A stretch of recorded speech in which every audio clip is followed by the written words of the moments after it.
You are watching HealthTech For Patients.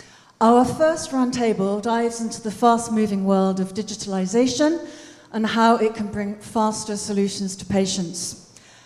Our engaging panel of speakers will be moderated by a specialist with vast experience in international research management. She is the network manager at the CEBR and expert reviewer at the European Commission for research-related topics. She is also the co-founder of the social innovation company Cliclab. It is a great pleasure to hand over to Anais Le Corvec. Thank you so much for the kind introduction. So I am the lucky moderator of a great panel. So I have three wonderful panelists with me today, and also one online, Michel. A pity you could not join us, but I'm sure it will be a great to have you discuss. So I will introduce each and every one of them just before they start talking, but just a brief overview. What are we going to discuss today? So we're talking about the new method to improve patient access to care, developing faster solution. We will have 4 different points of view on that, and I will insist also to our speakers, how do we involve the patients in that, and how are they in all the development of the solution? I think it's quite important, and we're in this journey all together. So basically we will hear about how industry, academia also are developing solutions for and with patients in the digitalization. So, with no further ado, I will introduce our first speaker. He's our keynote for the session. So, Michel Goldman, he is the founding president of the I3H Institute, so the Institute for Interdisciplinary Innovation in Healthcare at the Université Libre de Bruxelles. He's professor emeritus in immunology at ULB. He's a member of the Royal Academy of Medicine of Belgium and editor-in-chief of Frontiers in Medicine. Michel Goldman also served as the first executive director of the European Innovation Medicine Initiative, IMI, and the partnership, which is the partnership between European Commission and the European Federation of Pharmaceutical Industries. So Michel, the floor is yours, and thanks for joining us today. No, thank you to you for the introduction, and good afternoon, everyone. I understand that my role is really to set the scene for what will be, I'm sure, an exciting roundtable. So what I will try to do is to highlight some of the key steps and challenges for the complex journey, which goes from basic research discovery to new therapeutic solutions reaching the patients. At the end, it's about turning innovation into patient benefit. And as you will hear a bit from me and from the other speakers, of course, much more in depth, artificial intelligence and digital health are really key during this journey. Now, let me go rapidly to those key steps, starting from basic science.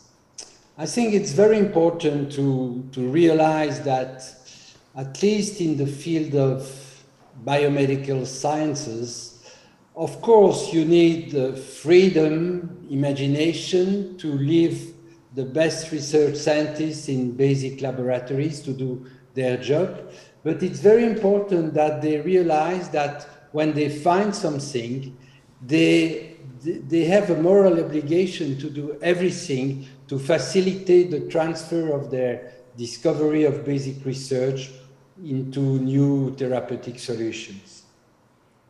And this means that they have to be careful, for example, in terms of protecting intellectual property before publishing. Then obviously comes the key steps when the discovery is there and protected to develop a business industrial approach to develop those therapies. And I think that there, the point I would like to make is that it's very important from the very beginning to have the patient concerns in mind. And this is not always done, and I think that this is very important, especially for certain types of diseases, such as rare diseases. Now, in this phase of industrial development, what has to be done is to make sure that the drug candidates are safe. That's the first important condition, and then efficient. And there also, it's very important in this process to take the patient perspective into full consideration. The patient is in the best position to indicate what matters to her or to him. And it's very important to define the objectives of the clinical trial according to patient outcomes, which are defined together with the patients. It's the same about safety. It might be that for certain therapies, patients are ready or even willing to take some risk, and we should not necessarily prevent them of doing so. Then, of course, if the first data are positive, it's important to engage into clinical trials which are required for regulatory approval. And there also, it's very important that patients are engaged and are considered. Now, what's very important to realize that it's not sufficient to have an efficient and safe drug, to have it approved. It must then be accessible. And as you know, access to innovative drugs is still a challenge, especially in terms of drug pricing.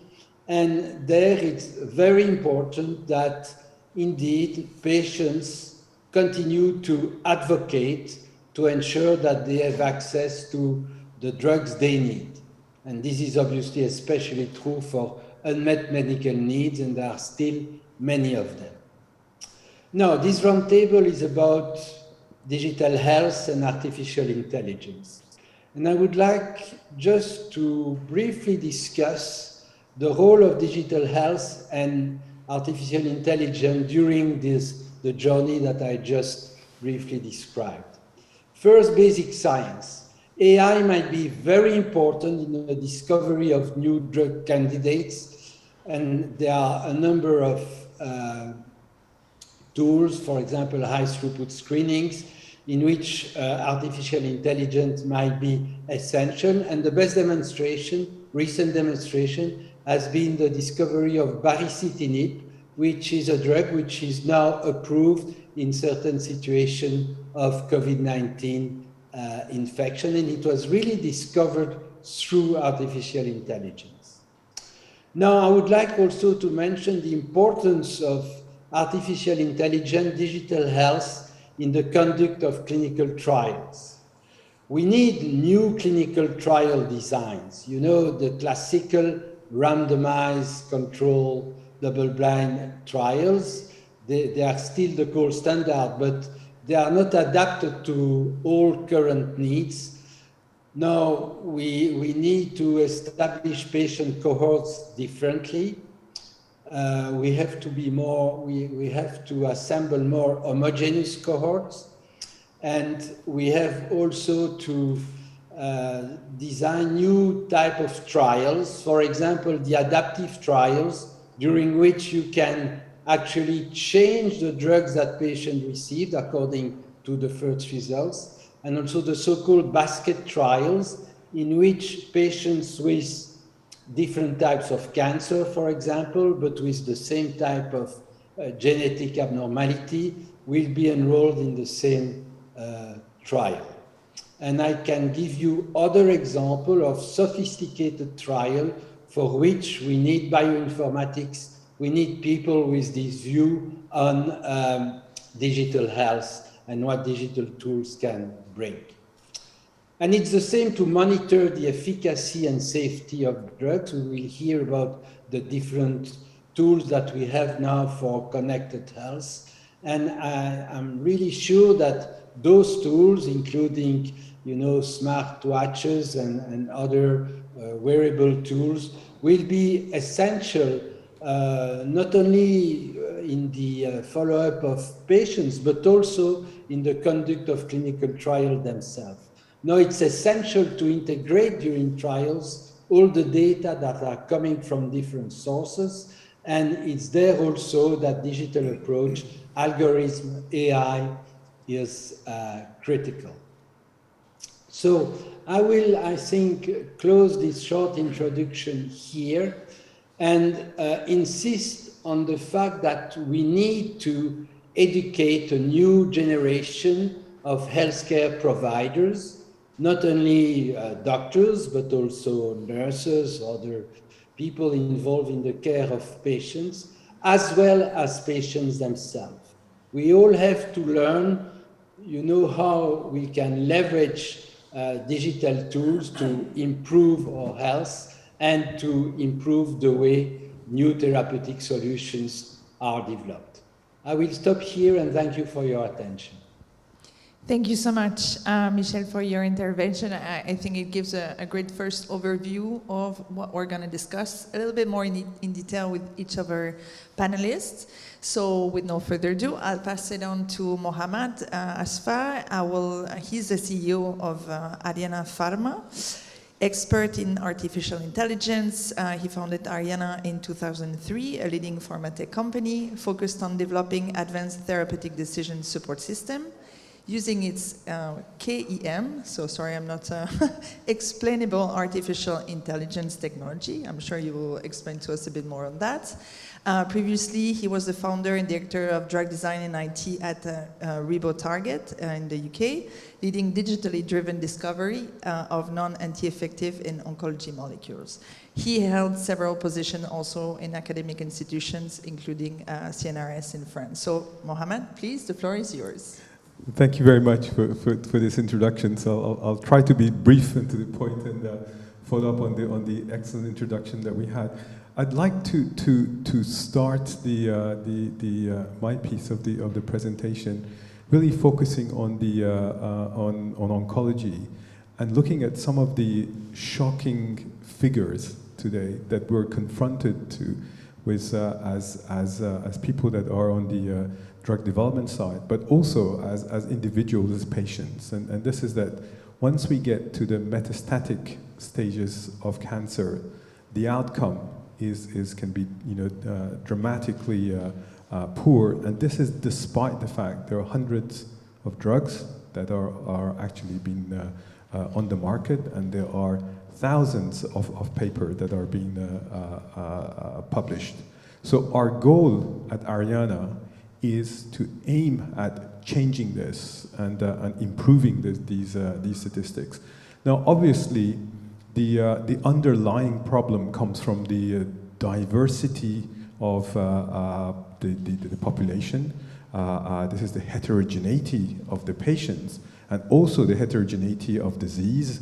So the key is to try to match the right drug with the right person. Now, the first attempt has been using DNA and information on a number of drugs and going towards the DNA-based precision medicine. And today, what happens is that once you go through the first and second line of therapy, the patients are then conveyed to a molecular tumor board to try to select the next therapy.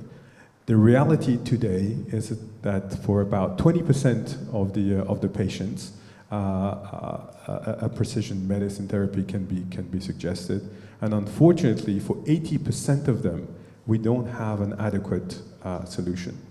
So what we've been trying to do is really to change that paradigm, and the first thing is to increase the amount of information that characterizes the patients and the drugs using, first of all, RNA expression. So that suddenly just increases the breadth of information available.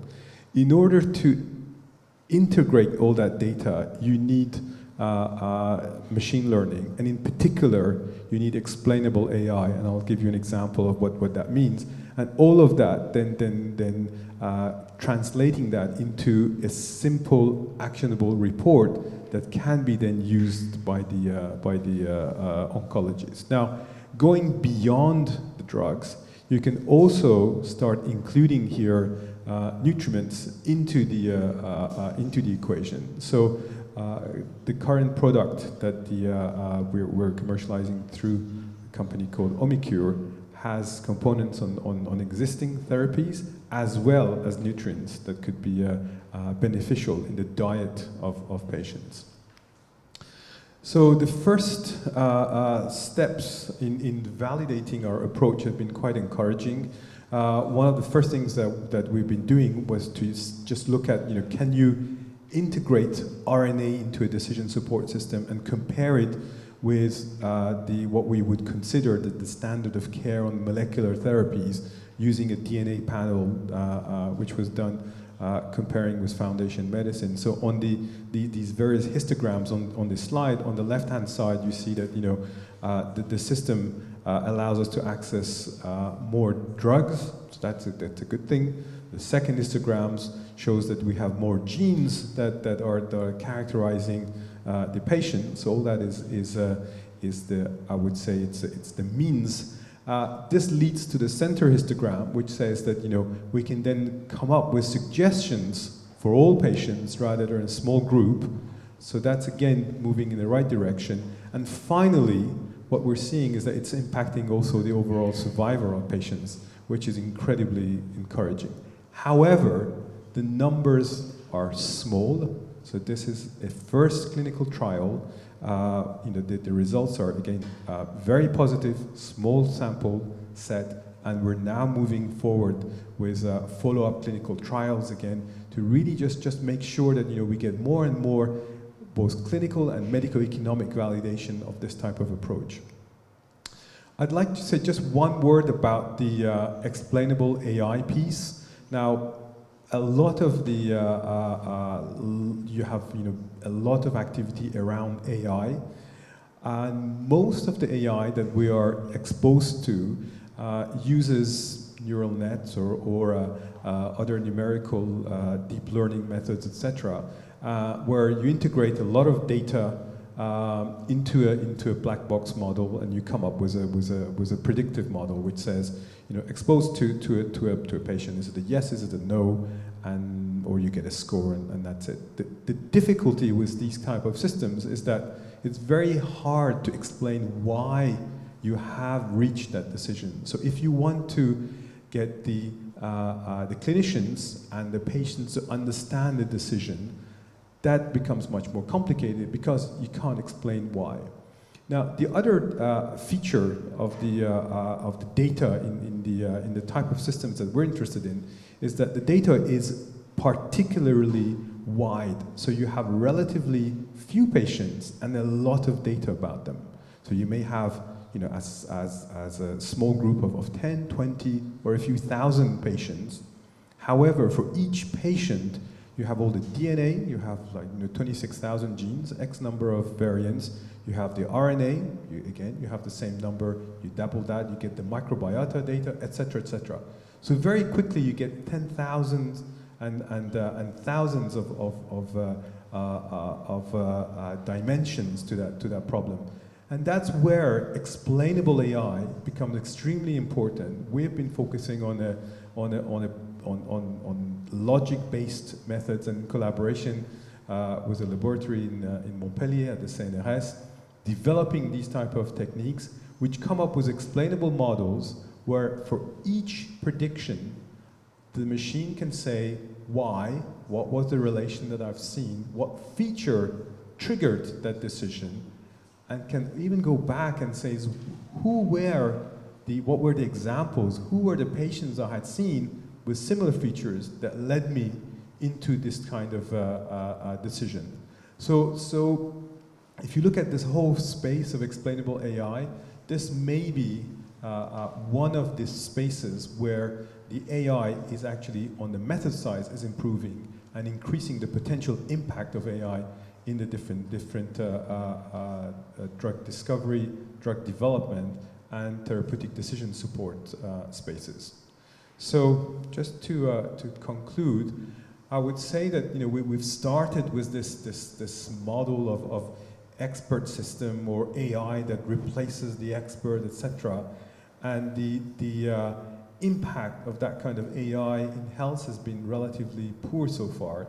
However, we're gradually moving and turning things on their head, where we're moving toward system for experts and AI for the clinicians that enable them to do better their job. Stop, thank you. Thank you so much. Very good with the time and a very nice presentation. So now I get it better on the explainable AI, and I think that's really important. Also, a very shocking first slide. We discussed it just before. It's hard to see, but it's the reality. So thank you for bringing it up. Our next panelist is Johan van Beek. So I'm sure I'm not saying the name completely right, but so Johan is the head of medical science and digital biomarkers at Biogen Digital Health, so Biogen. For the last 6 years, you have been interested in investigating how digital technology may drive the development of evidence-based solutions to improve outcomes of people with chronic neurodegenerative diseases. So you've gained a PhD researching the role of neuroinflammation. Yeah, I have a good resume here.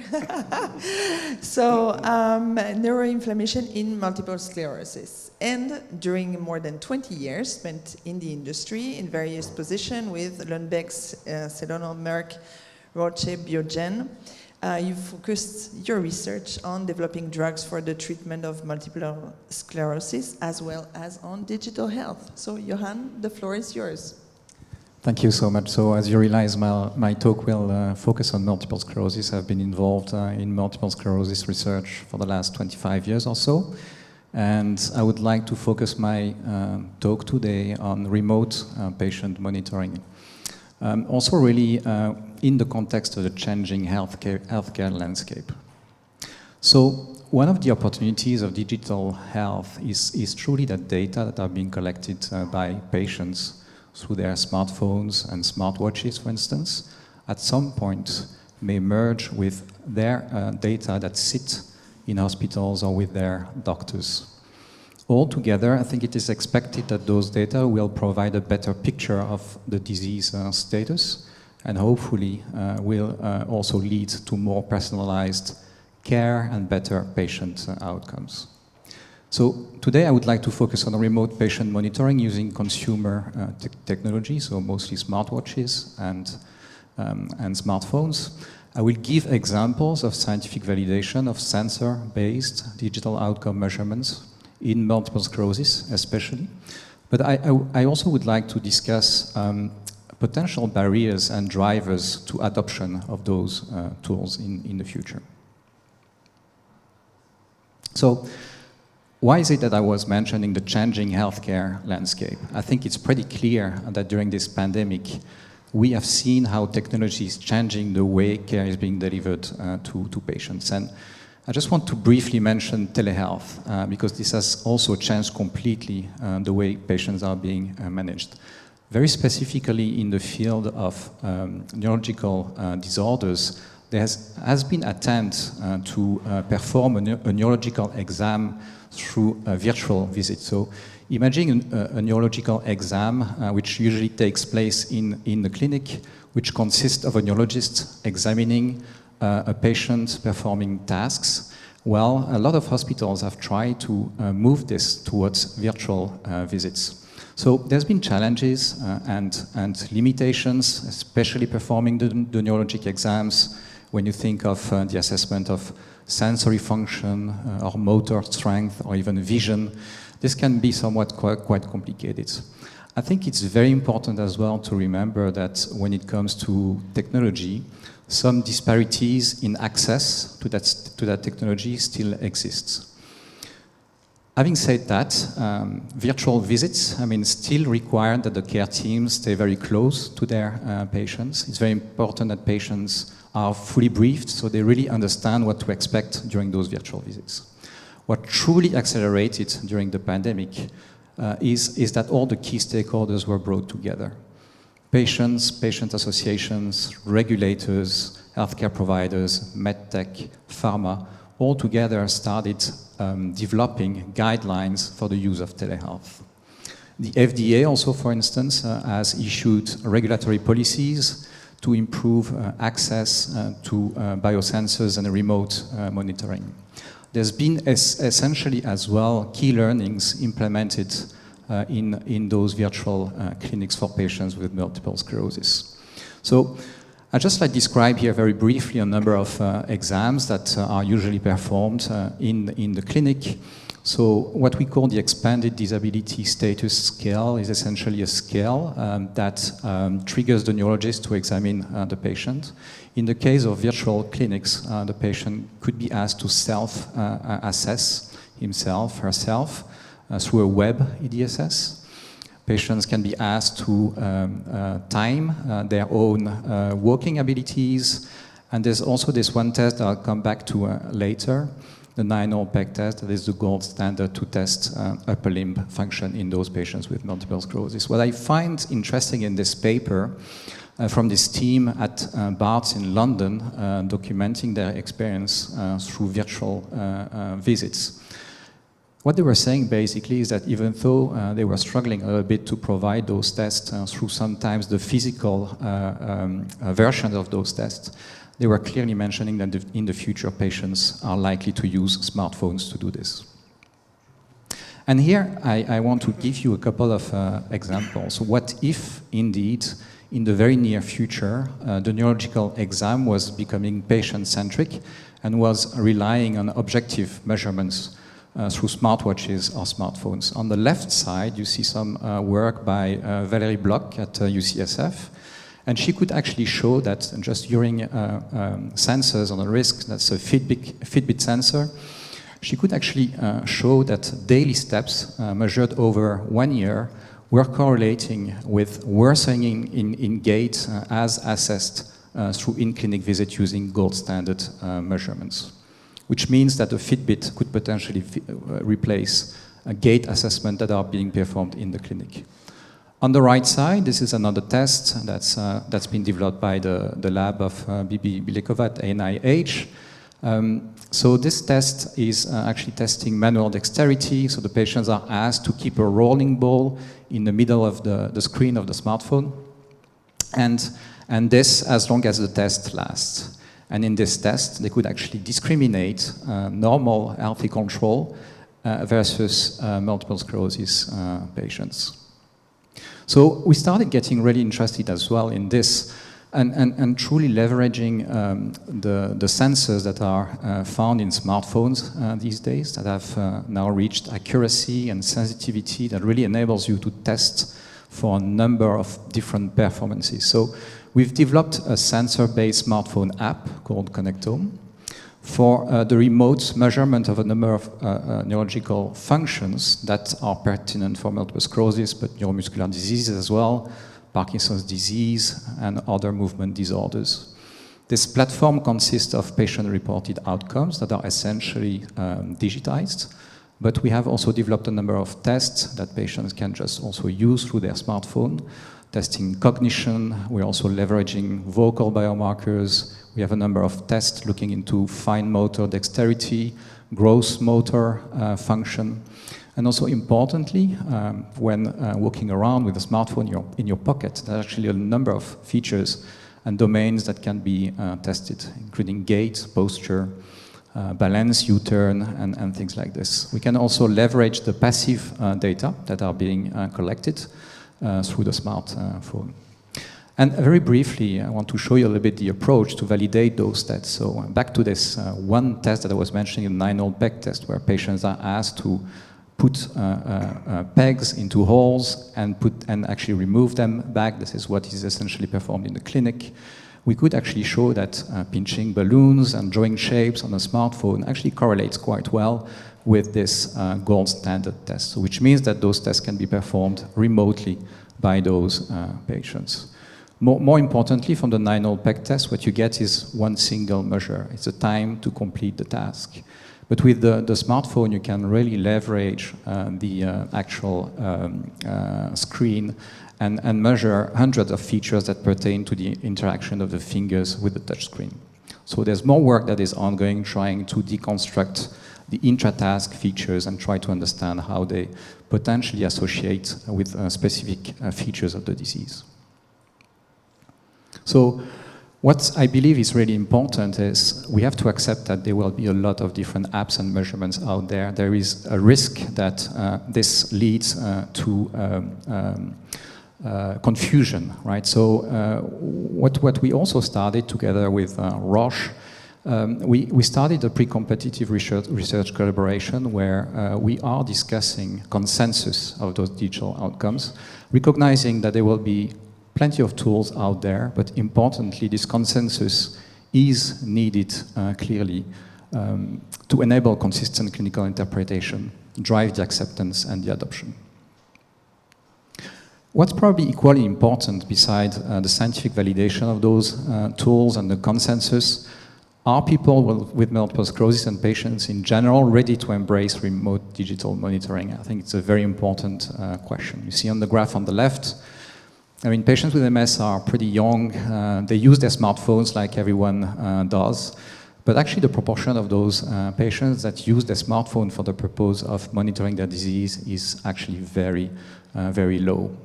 So there's this interesting survey, which I actually show some of the output on the right side.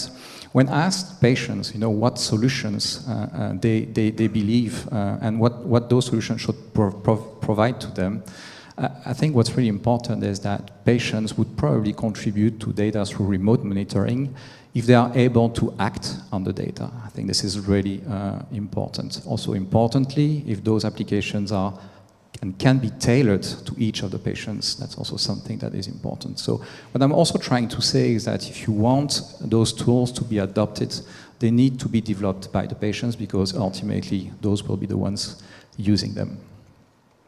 It's also very important to remember this is an interesting study that shows that the adherence on digital monitoring remains a challenge. And in this cross-study evaluation of more than 100,000 patients, it was shown the actual retention was only of 5.5 days. So I think it's fair to think that patients behave with their apps on their smartphones the same way we ourselves behave with our apps on our smartphones. I'll just finish very briefly going through this. I mean, putting the remote patient monitoring in the broader context of this changing phase of healthcare. I think in a couple of words, I think clinicians all agree that what is truly changing and driving healthcare change is the fact that patients are more informed than ever. And I think very importantly, clinicians recognize that in the future, it will be more of a partnership between clinicians and patients. Clearly, patients will be more empowered to take care of their own health, and remote monitoring could actually play a very important role to that respect. Thank you very much. Thank you very much, Johan. So during the presentation, I checked my posture because, with the application now, yeah. But anyway, I think it was very interesting and we can discuss a little bit more afterwards. By the way, I just remind all our viewers, please send your questions in because we have our last presentation and then we have the Q&A session. Sorry for that.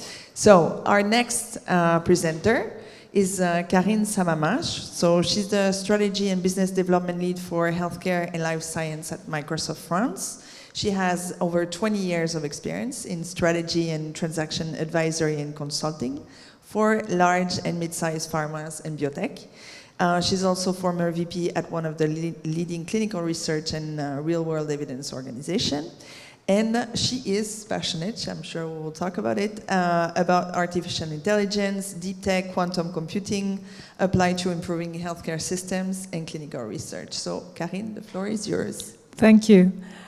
First, I just want to say I'm really excited to be here with you today. And I think this is one of the first roundtable where we sit together with deep tech, AI, drug discovery, hyperscaler, Microsoft, and biopharma going into digital health, bioclusters. So we're all together. And if you take like 10 or 15 years ago, I don't think you would get a roundtable, of that with those profiles together. And we're all here to actually talk for the patient. So it's how technology is actually driving change across the healthcare system to bring better treatment, more efficient treatment for the patient. So I represent the hyperscaler, and most of the people are asking me, well, what are hyperscaler doing now in the health system? And I think that the slide that you see kind of shows you, where our position, what is our strategy when we think about patient. And I think the first message is that what we do is technology must be patient-centric. Just as we develop our products, our technology products for our customers, we want our technology to help the patient, to be patient-centric. And we kind of see the way we look at technology in the health, we think that we can drive, where we can go and have the major impact. And so those 4 boxes that you see, this is where we think that we can truly be a game changer in the health system. So the first box is really about patient care path digitization. How do we help the patient get the most efficient care path? When he is, from telemedicine to teleconsultation. We talked about, remote monitoring for chronic disease, or, this is where we think that technology can really help bring the patient and get him a better access and more efficient today. I just want to highlight, and this is something very much obvious, but it wasn't so much obvious for the hyperscalers when we started, is that population is getting older and sicker. So chronic disease is about to explode. We're all developing more disease. Pandemic, COVID-19, but we know that there will be others. So the systems, the healthcare systems are going to go under heavy tension. And this is where, how do we get access? How do we care for patients? How do we help them? This is where technology can really bring something positive to it. A second element that is key is that while we have a population that's getting older, we have less physicians. So we know that there is a gap in Europe, that there is actually, we're missing, I think in the next 10 years, we're going to be missing millions of radiologists, of physicians. So how do we improve coordination and collaboration with those physicians that are going to be more and more stretched? Because you get more patients, but you get less physicians in the end. And this is where technology also can help, because by bringing more efficiency to the way they do their day-to-day business or work. I heard a percentage one day, someone was telling me that a physician was spending over 40% of his day on admin tasks. So just an example, now we have solutions like Dragon Ambient, which is speech to text, which makes it that, while the patient is talking, the physician doesn't need to take notes anymore. There's a machine learning that is actually transforming what he's hearing into actually a written text so that he doesn't have to take notes anymore. And we know that for radiologists, this is much key. This is also an important thing. So this is where technology can really bring the best out of people, help to reach patients when they're located and they're sitting remotely, far from a hospital, and they have a chronic disease and they need to be monitored, but also helping the physician, giving them the tool to do what they're best at, which is treat patients. The second boxes that we believe is about digital imaging, and this is about developing tools around AI, like machine learning or deep learning, that are going to accelerate the diagnostic, understand, the biomarkers, so, tumor signature, so that we can bring more faster diagnostic to the patient. And this is a critical element because nobody wants, we were actually talking, nobody wants to wait, 6 months or, for a diagnostic. And if you can go up to the signature of the tumor, and this is very much powerful, and I think this is really what you were actually describing just before. One of the key areas, which from our point of view is the most exciting, it's the clinical research. It's bringing together all those data sets, between multi-omics, so genomic, proteomics, clinical data sets, all together to understand, the disease pathway. What is a disease mechanism, and then find the right molecule to actually cure this. And that is, for us as a hyperscaler, it makes sense because to do this, you need powers, computing power, virtual machines, and machine learning. This is what we do best. So we're not going to be the ones that are actually going to be developing the new drug or even the AI or the digital solution, but we are going to be bringing our best technology and virtual machines to actually enable that. And this is key because we know that more and more we're going to precision medicine. So we are going towards, treating patients with a personalized treatment. And this is where research and multiomics and bringing all those data sets together are key. The fourth and last box is something I'm very dear on. It's about, how technology is going to be helping to develop faster new treatments. Through developments, through clinical trials. And I'm very much, people that know me know that I'm very excited about decentralized clinical trials, about clinical research as a care option. So how does technology will help to develop faster customer, but also to recruit faster patients. Decentralized clinical trial really developed and increased in a very rapid way with the COVID, where the COVID-19, where we couldn't, patients couldn't go to the hospital, and we actually had to go to their home, so that they could get their treatment during the trial. And what we saw is that it actually increased also the diversity and inclusions of those trials, because there is the statistics, which I think is quite scary sometimes, is that 80% of the patients that are enrolled in a clinical trial actually live 2 hours away from the investigator site. So, it just brings you to mind, the diversity and inclusion question is, if you do not live 2 hours from this investigator site, the probability to access a clinical trial diminishes.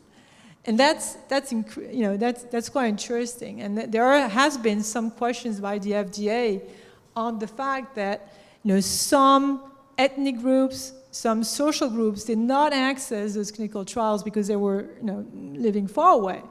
And this is what technology brings through these centralized and hybrid clinical trials, is the ability to actually treat those people that actually are living far away from those sites. Another example of technology here is, we were talking about synthetic control arms, real-world evidence that is going to be replacing a control arm. That's also how data and AI can transform the way we develop new treatments in a much faster way. And this is what we think is really exciting. Thank you. Thank you so much, Karine. I think it gives us, it wraps up a very nice presentation from the four of you.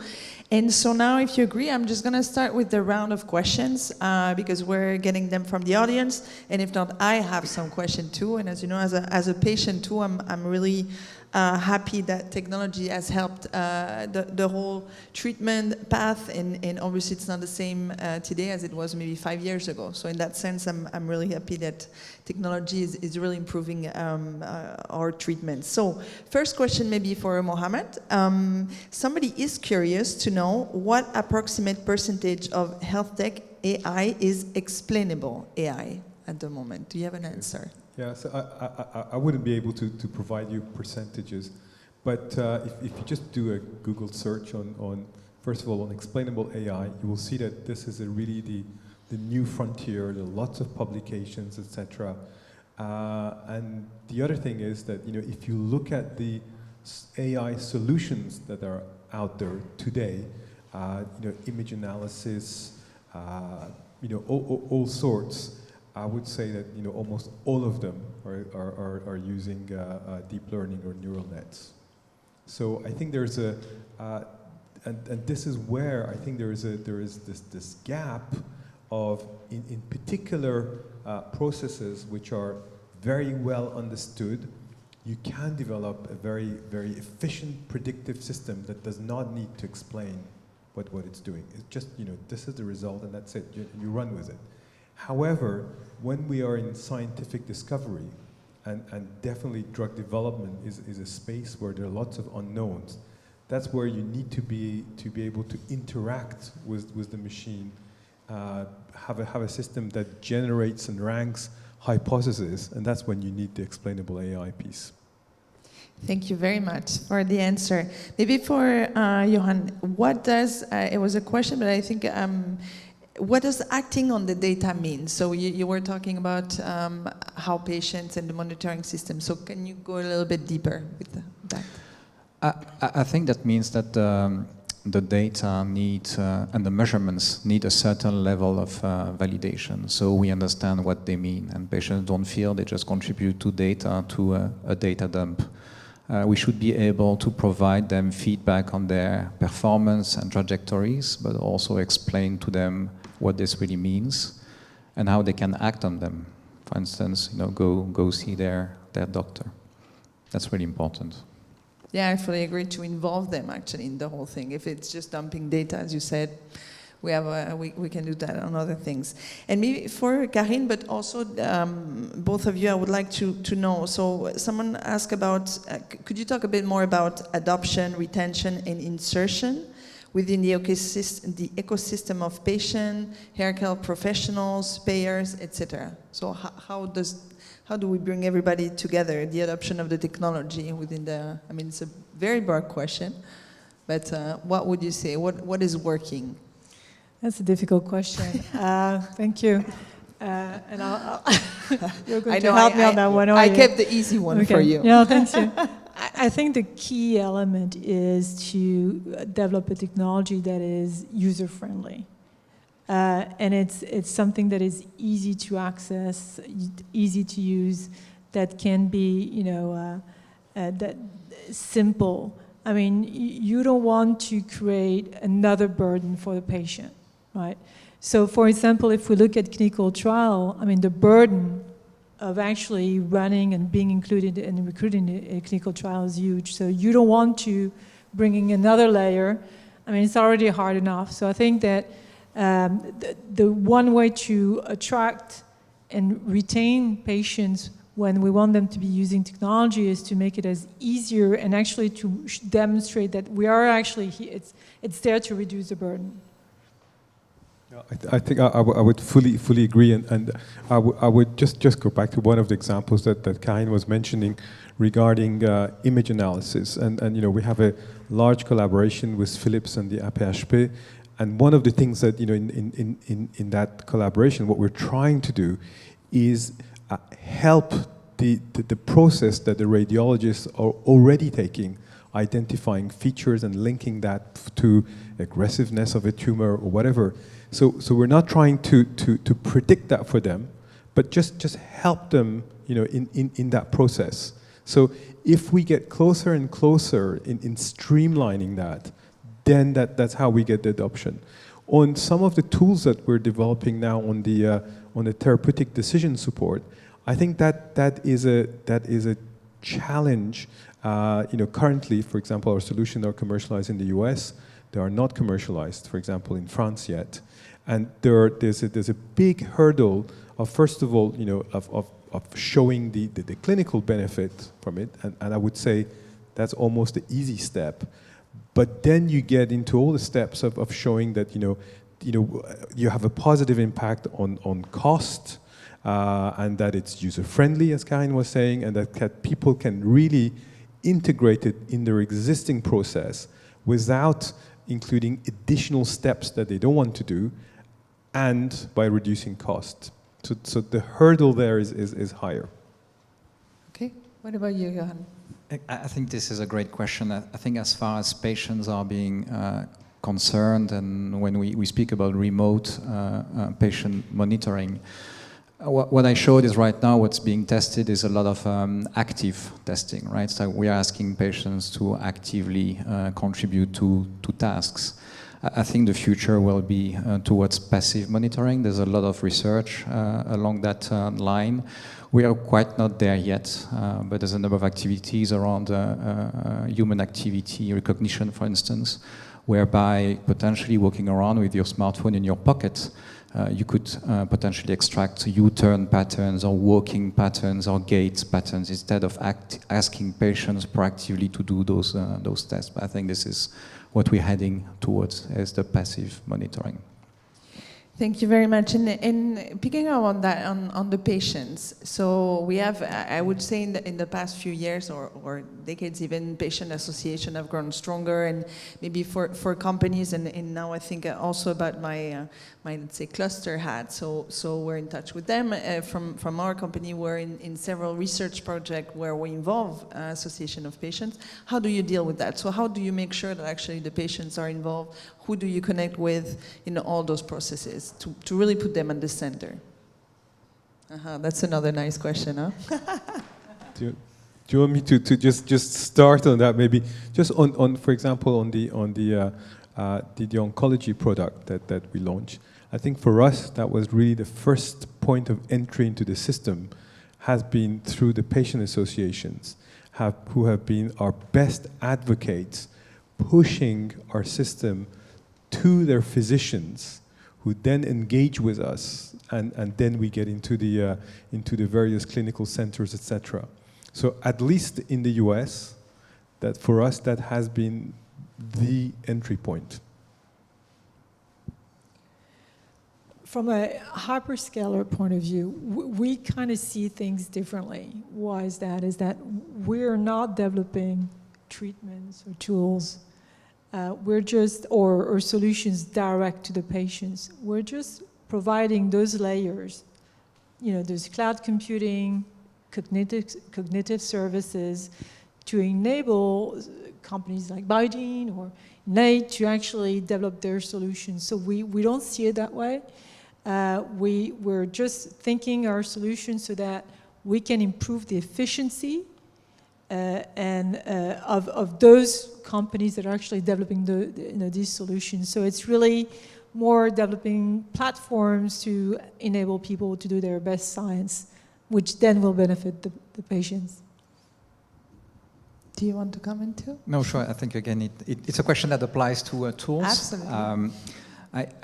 I think one of the challenges with digital health is that a lot of solutions have been developed for problems that don't really exist. And I think we should rethink a little bit the way we do this. I mean, first identify the medical need and try to understand which tool could really make it through the patient journey, and how this would like really play out within their treatment together with their treatment goals. So I mean, obviously it's very important, and when developing those tools, you involve patients, and I think it's common sense also to do this through product development and user testing. It's not always a guarantee that this will work in the real life, but yeah, this is a key step towards good practice in product development. Okay, thank you so much. And Michel, I know you're still online. I wasn't sure before, so I apologize for that. So I would like to have your comments also on that, on the patient involvement and how it's been evolving, because you have a great experience. So what would you be your take on that one? Actually, during my mandate at the Innovative Medicines Initiative, one of the projects I was really proud of was this European Patient Academy that we create to really engage the patients in partnership between industry and academia. And also we realized that on the top of this, when you have philanthropic organization involved, it also helped to keep patients at the center. For example, we had the Bill and Melinda Gates Foundation supporting some of our vaccines project. Now, the point I would like to make following your conversation is the importance of education starting early on. And I think that the type of medicine we are talking about, which will take advantage of digital health, this is something that, you know, the children who are currently at school, I'm sure that we have to, they will be familiar with this type of approach to take care of their own health. But I think that this should be, in a way, prepared already at school today. It's all about health literacy. It's about people knowing much more how to take care of their health.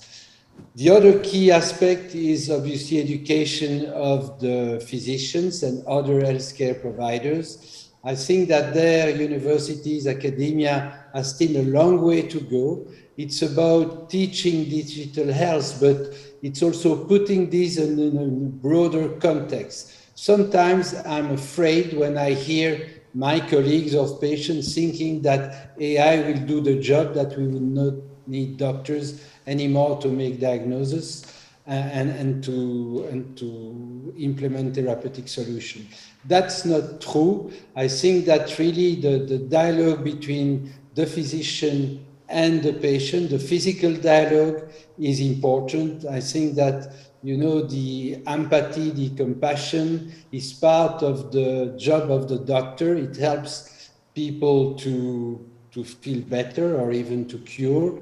And this is something that we have also to teach to the new generation of healthcare provider, not to lose, you know, this critical aspect of the patient-doctor relationship. I stop here. Thank you very much, Michel. I have another question for our wonderful panel. So, and it's related a little bit to what you just said, Michel, also. So how do we solve the gap between an older, aging, but also maybe poor population that is, for some part, illiterate about digital tools and the increasing need for digitalization in society? So that's another very easy question for our panel. But I mean, what would you say? How do we do that? We were discussing this just prior, actually, about our parents eventually. How do they deal with digital tools, the mobiles, and you, Johan, you were mentioning about the application that could also be, for example, for Parkinson's disease. So how do we make them go on and using those tools? I mean, it's a very complex question. I also mentioned this through my slides discussing telehealth. I mean, there are barriers to technology access, and I think we need to keep this in mind. So I think back to what we were saying, very importantly, keep the technology as simple as possible. I think it's also getting simpler and simpler, right? And obviously, as much as possible, as far as remote monitoring is being concerned, just try to use consumer technology as much as possible. I'm not sure this is a problem that is on the radar enough, unfortunately. I agree. Karine? I think there is one population we need to also to think about. It's not so only the patients, but it's also the families, les aidants, which are actually helping the patients. And usually when you, I mean, if we're thinking, you know, population getting older, that means you're going to have more and more frontline workers like nurses or families that are actually going to support and help these patients. And so it's not only about educating the patient itself, but also educating and giving the tools and those solutions to those people that are actually helping the patient. And, you know, I think, you know, on the optimistic side, those groups are actually much more, will access more easily because they're a bit younger. I mean, it's not only about age, by the way. It's not always the age factor that's there, but I think it's giving also the technology to those group of populations that are actually helping the patient, that is going to be a critical factor, success factor. Thank you. I mean, I can only agree, and I think indeed, you know, you have the two aspects. One is the access, which has been improved through the telemedicine and the availability of access, you know, through technology, and the fact that indeed the more and more we see technologies that are becoming simpler for monitoring. You know, you're mentioning the Fitbit. You know, there are some insoles that you know, you don't need particularly to know what they're doing. They're just doing their job. However, that second part has a cost, and that cost does create a barrier which would need to be addressed. Thank you very much. I will go on to a question I think we addressed just a little bit about the data. So which would be one of the first steps for the patients to realize the benefits of data in their health? So I mean, this is something that is very relevant, and I've been, as I mentioned before, in Cliclab, we're in several projects, especially on rare diseases, and there's always a little bit also of fear in terms of where is my data gonna go, who's gonna use it, who's gonna have access to it. So what is your point here in saying, okay, yes, we need your data, or we need to use this data? How would you convince a patient that the data he can bring is important to improve his life? I mean, I am clear on it. I know it helps, but how can we convince them? Should I start? I think that, I mean, we're exposed to this in a number of projects that we have at different settings. But I think one of I mean, Karine was mentioning, the use of real-world evidence, for example, in clinical trials. If you think about it, ethically, just take, for example, Alzheimer clinical trials, very large, several thousand patients. Half of them are going to be exposed, or 1/3 of them are going to expose to the placebo. You look at the number of, unfortunately, failed clinical trials, you have, tens of them. So does that actually, I mean, ethically, does that make sense to expose, again, patients to placebo when you have all this data? The challenge is that data needs to be captured in a reusable way, etc., so that, so that effort could be reused and as a real-world evidence or synthetic control arm, etc. But I think that there's an effort there to make sure that we agree on how this data can be used, and it's effective. We can then show the impact, and that's how probably we can then get the buy-in from the patients as well. I couldn't more agree to that. And one point is, I think there's the one thing that data is key for is research. I mean, why are we talking about data? It's that it's the heart of the research. There's no research, there's no new treatment without data.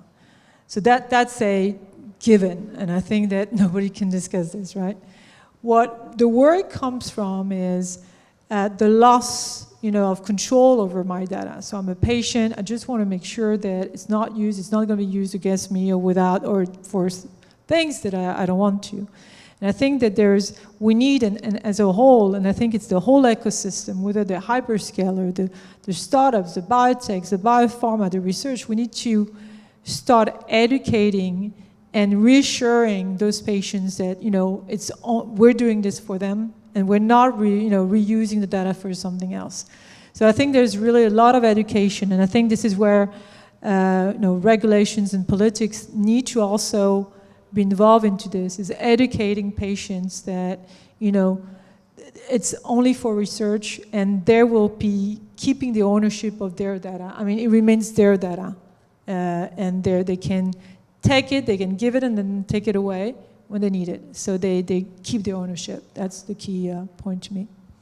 I fully agree with that. I think it's very important. Do you want to say something more? I think that was all very well said, yes. Okay.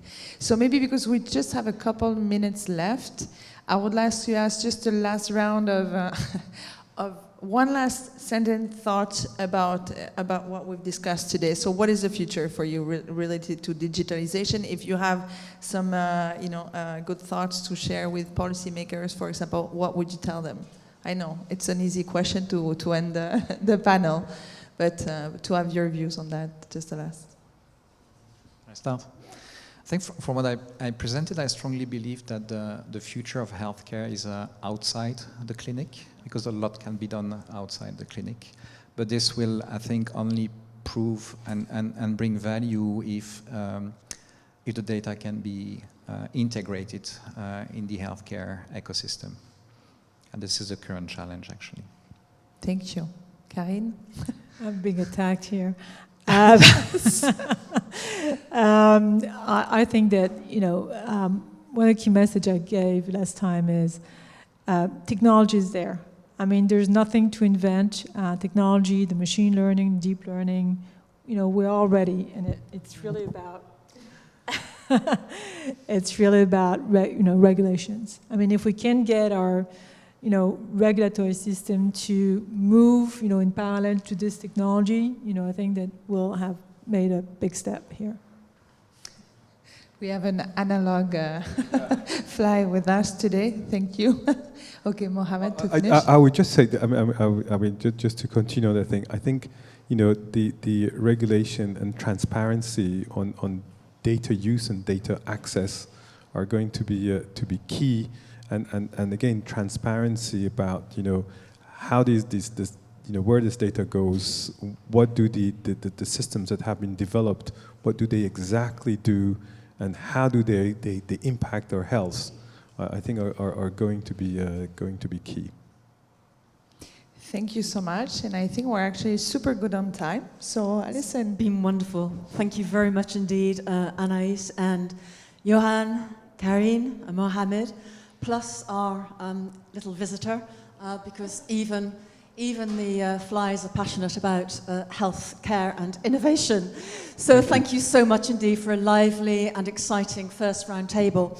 We are going to be sending out our survey to ask you to give your feedback, to share your opinions before we move on to our second table. Now, we're going to take a 10-minute break to grab that nice cup of tea or coffee or whatever you like. Please take the time to answer our questions. That would be really great, and we would appreciate it very much.